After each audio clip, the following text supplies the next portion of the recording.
let's see if you believe any of these 5 common sex myths. Hey guys, I'm Stephanie Ganowski, sexologist and sex coach for men. If you're new to my channel, welcome. And if you've been subscribed, welcome back. We got 5 here, super common. I think I've believed all of these at some point in my life, and I'm glad I don't anymore. Number 1, sexual desire will inevitably decline over time. This is not true. A lot of us believe it's true because this tends to happen with lack of communication, with couples being in a honeymoon phase and never really understanding each other and where they're at sexually. And you just assume that with distractions in life and kids and other things going on, that desire will just fade away little by little.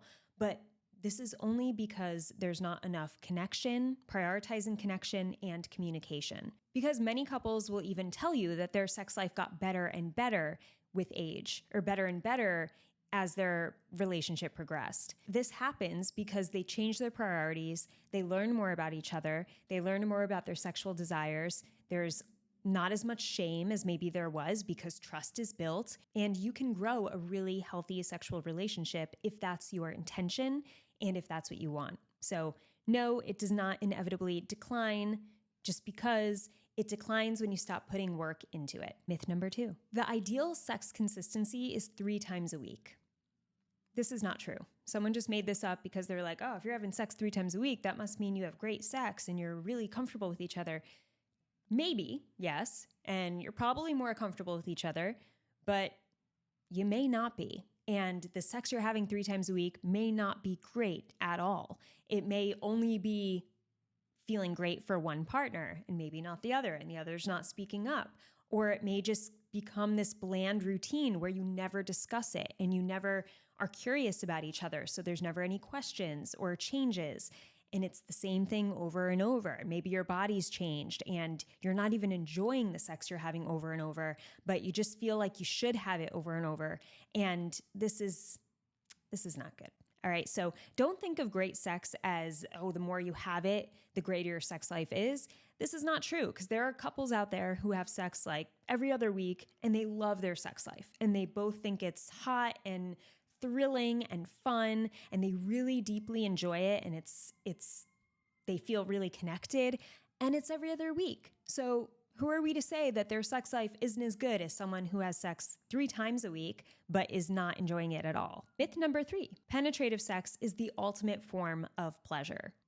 As we know, and I've certainly mentioned this before, the majority of women can only climax from oral sex.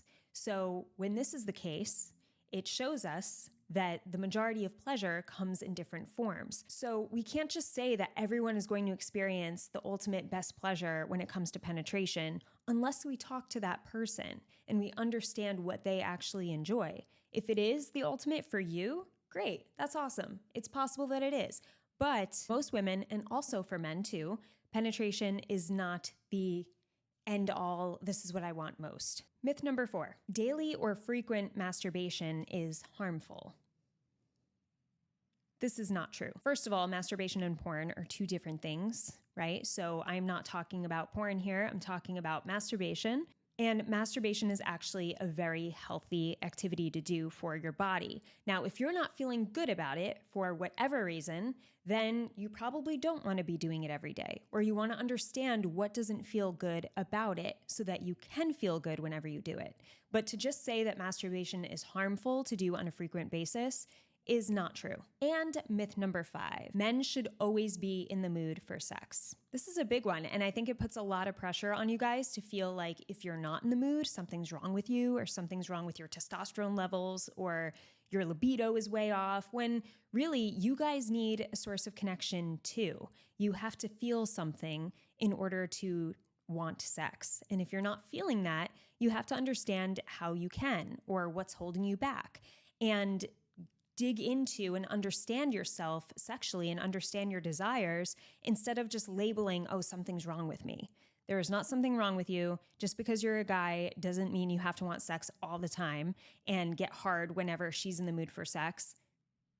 Take the pressure off yourself. Whenever you're not in the mood or just really not about having it or don't want it, practice saying no. There's a lot of you that feel guilty or shame saying no when she's really in the mood. And yes, sometimes she can help you overcome that and get in the mood pretty quickly. But other times you just maybe don't feel good, or you're not in the right headspace, or you just don't want to. And when it's that time, it's okay to say, hey babe, I'm really not in the mood, but how about we do this in a few minutes instead?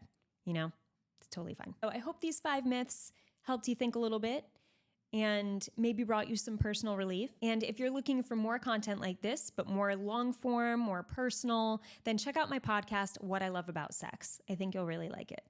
That's it for this video. See you in the next one.